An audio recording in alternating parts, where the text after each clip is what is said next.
እዛ ሄዶ ለካ ራሱን አጥፍቷል ማለት ነው። ወይኔ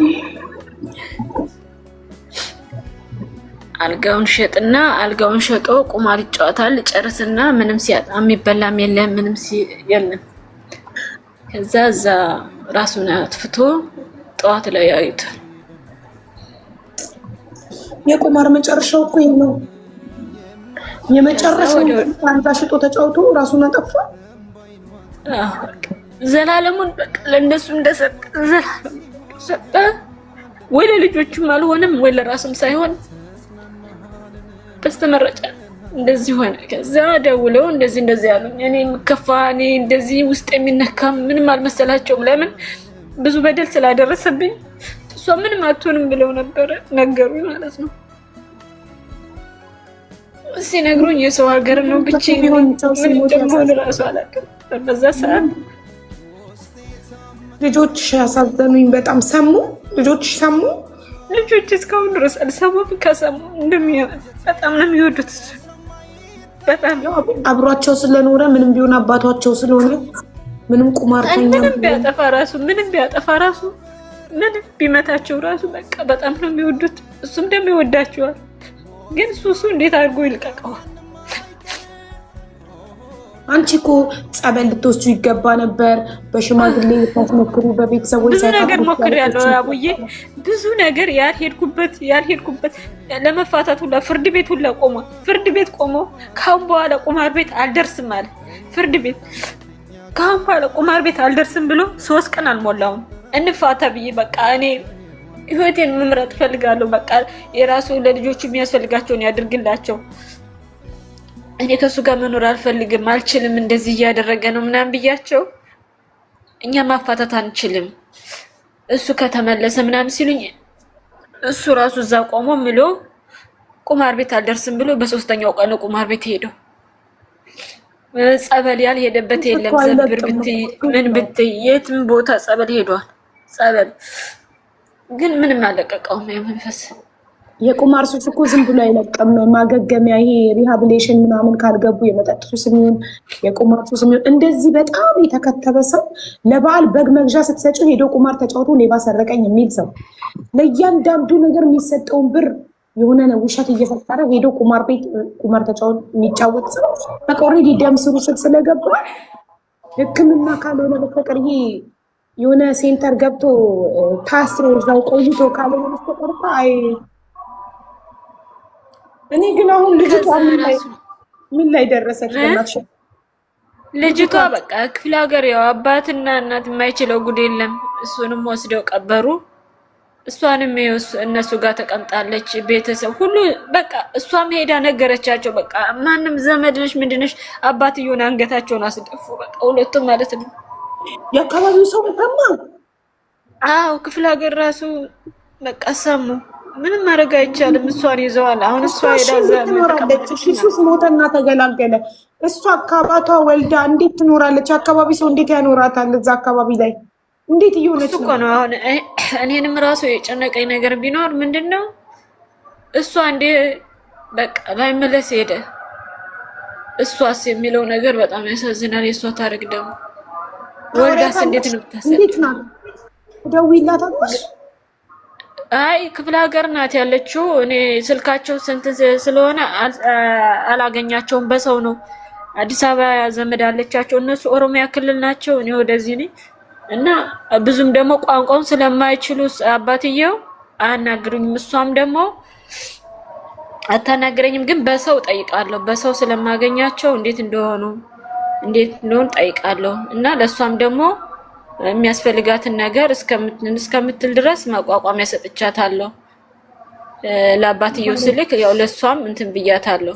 ባይጠቅማትም ቢጠቅማትም ግን እኔ ያው ለኔ ብላ ነው ይሄን ሁላ ችግር የደረሰባት፣ ይሄ ሁላ መስዋዕትነት የተከፈለው፣ በቃ ሁሉ ነገር የጠፋው እኔ ከዛ ሀገር ባልወጣ ኖሮ ወይ ባልመጣ ኖሮ ይሄ ሁላ ነገር አይመጣብኝም ብዬ በጣም ማዝነው። በቃ ሰው የሰውንም ህይወት ያበላሸውት እኔ ነኝ። ወይ ችግሬን እዛው ችግሬን ይዤ ብቀመጥ ይሻላል። ፕሊዝ ዶንት ብሌም ዮርሰልፍ። አንቺ አላጠፋሽም እናቴ። እሺ በፍጹም እንደዚህ አትበይ። አንቺ የገዛ ልጁን ልጅሽ ባትሆን ለሱ ልጁ ናት አይደለ? የገዛ ልጁን ደፍሮ እንደዚህ አይነት ነገር ያደርጋል፣ እንደዚህ አይነት አስቂያፊ ነገር ያደርጋል ብለሽ እንዴት ታስቢያለሽ? አንቺ የምታውቂው እሱ ቁማርተኛ እንደሆነ የቁማር ሱስ እንዳለበት እንጂ እንደዚህ አይነት ሴሰኛ ባለጌ እንደሆነ ይቅርታ የሞተን ሰው እንደዚህ ማለት እንደዚህ አይነት ነገር ያደርጋል ብለሽ ማንም ሰው ጭንቅላት ላይ አይመጣም። ስለዚህ ፕሊስ ራስሽን በፍጹም አትወቀሽ እሺ?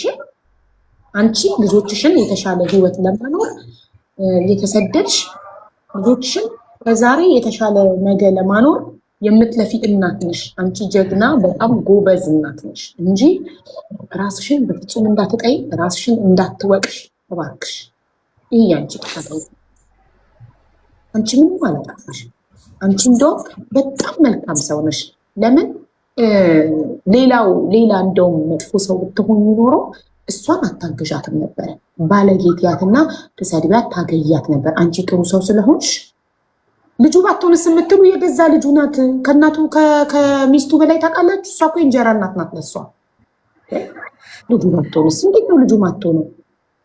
ልጁ አይደለች እንዴ? ሚስቱ ጥላበት ስትሄድ ከእሷ በፊት የነበረችው ሚስቱ ጥላበት ስትሄድ ወስዶ ለአባቱ ሰጣት። አባቱ ያሰደገለት ልጁ እኮ ነው። ከ18 ዓመት ትልቅ ልጁ ናት። መካድ ራሱ ቢችል ማለት ነው። ፊቷ ራሱ ሁሉ ነገሯ ኮፒሱ ናት። መካድ ራሱ አይችል ልጁ መሆኗን ማለት ነው። እኔ የምልሽ ግን አሁን የተወለደው ልጅ ጤነኛ ነው? ሙሉ አካል አለው? ጤነኛ ሆኖ የተወለደ? ገና አልወለደችም እኮ ገና እኮ እሱ ከሞተ አሁን ጥቅምት ላይ መስከረም ጥቅምት ላይ ነው። ጥቅምት 4 ነው ራሱን ያጠፋው። 6 ወሯ አሁን ስንት ወር ነው? ቢያንስ አሁን ትወልዳለች መሰለኝ። አሁን እየተቃረበች ይመስለኛል። ብቻ ፈጣሪ ጤነኛ ያድርገው። እንደዚህ ከአባት ከወንድም ምናምን ተደፍረው ከአጎት ከአባት ከወንድም ተደፍረው የሚወልዱ ብዙ ጊዜ ጤናው የተጓደለ ልጅ ነው የሚወልዱት። አካል ጉዳተኛ ይሆናል። እሷ ራሱ ራሴን አጠፋለሁ እያለች በጣም እንትን ብዙ ስቃይ ነበረ። ግን ያው ቤተሰቦቹ በጣም ጥሩዎች ናቸው። ወሰዷት። እዛ ነው የምትኖረው። ልጁ ነው ደፈረ የምትሉ ደፍሯት አይመስለኝም። ለምን ደፍሯት ቢሆን ወዲያው ነበር የምትናገረው። ከቆየ በኋላ ተጣልተው ከቤት ሲያባራት ነው የተናገረችው። ከቤት ሲያባራት ነው እንደዚህ አድርጎኝ ነበረ ብላ የተናገረችው። አብረው ነበር አንድ ቤት የሚኖሩት። በምን አጋጣሚ እንደተፈጠረ ፈጣሪ ነው የሚያውቀው። ግን ከቆየ ከገዘች ምናምን ከሆነ በኋላ ነው። መደፈር ቢሆን ወዲያው ነበረ ጮሃ ጎረቤት የሚሰበሰበው ምናምን። እኔም አሁን በጣም ያዘንኩት ምን እንደሆነ ታውቂያለሽ? ወዲያው ጮሃ ምን አለ አሳስራው ቢሆነው ምን አለ ታስሮ ቢሆን ሜቢ አታላችሁ በልጅ የሚለው ነገር ነበር። ይሄ ነገር ሲፈጠር እሱ አሁን ስንት ዓመቷ ነው? 19 18 19 ይሆናታል። ትልቅ ናት፣ በጣም ትልቅ እኮ ናት። ኦኬ። ስለዚህ 18 19 ሆኗት፣ ግን ሜቢ የሆነ ነገር ብሎ አታሏት ከሆነ መጠጥ አጠጥቷት ከሆነ ገባሽ? እሱ አሁን ቁማርተኛ እሷ የምትለውማ አለች። ጓደኛዬ ስጠይቃት ለምንድን ነው እንደዚህ ያደረግሽው? ለምን አልተናገርሽም? ለእሷስ ለምን አልነገርሻትም? ምናምን ስትላት እኔ በዛ ሰዓት አስፈራራኝ፣ እገልሻለሁ አለኝ። እገልሻለሁ ቢልሽ እንኳን ስንት ዘመድ አለ። ለምን አልጠፋሽም? ለምን እንደዚህ አላረግሽም? በቃ አሁን እሷ ምንድነው ይሄ ሁላ ነገር አይመጣም ነበረ በጊዜ። ለምን ለፖሊስ ጣቢያ ሄደሽ እንትን ብትይ እሱ ወዲያው ታስር ነበር፣ ይፈረድበት ነበረ ተብላለች። በጣም ብዙ ያልተናገራት ሰው የለም። በጣም በእውነት ሲሞት ራሱን ሲያጠፋ ራሱ በጣም ብዙ ሰው ለምን እንደዚህ አደረግሽ ብሎ እሷ ላይ ፈረዱ። ግን ያው ችግር የለውም እሱ አስፈራርቷት ነው። ሜቢ ካደረገ በኋላ ብትናገር ይገልሻለሁ ብሎ አስፈራርቷት ያው ለህይወቷ ፈርታ ነው ያልተናገረችው። ኢትስ ኦኬ ይላል። ይጣሉ ከቤት ያባራት፣ ግን ደፋርነቷን አሳየች። ደፋርነቷን አሳየች ለጎረቤት። ለምን አይ ቲንክ እንደዚህ አይነት ደፋር ሰው ውጪ ላይ ቆማ ጮክ ብላ አባቴ እንዲያደርገኝ ብላ ደፍራ ለአካባቢ ሰው የምትናገር ጀግና ጠንካራ ሴት በሰዓቱ ገልሻለሁ ስላላት ዝም ትላለች ብዬ አላስብም።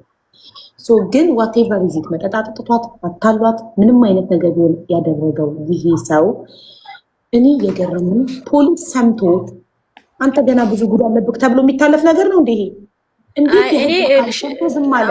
አቡዬ መፍረድ ምንም አልችልም፣ ግን ጥፋት እሷ ላይ ማይቻለው ለልጆቹ መበታተን ያንቺ ነው። በቃ አንቺ ነሽ ለምን እንደዚህ ያደረግሽ? ለምን ቶሎ በጊዜ እኔ እሷንም አላወራኋትም። በቃ ምንም ነገር ላወራት እንትን በቃ ራሴ ህሊናዬ ነው ሞቅሰው እዚህ ለምን በዛ ሰዓት እንደዛ እንደሆነች እሱ ስራ ነው የሚሄደው አይደለ?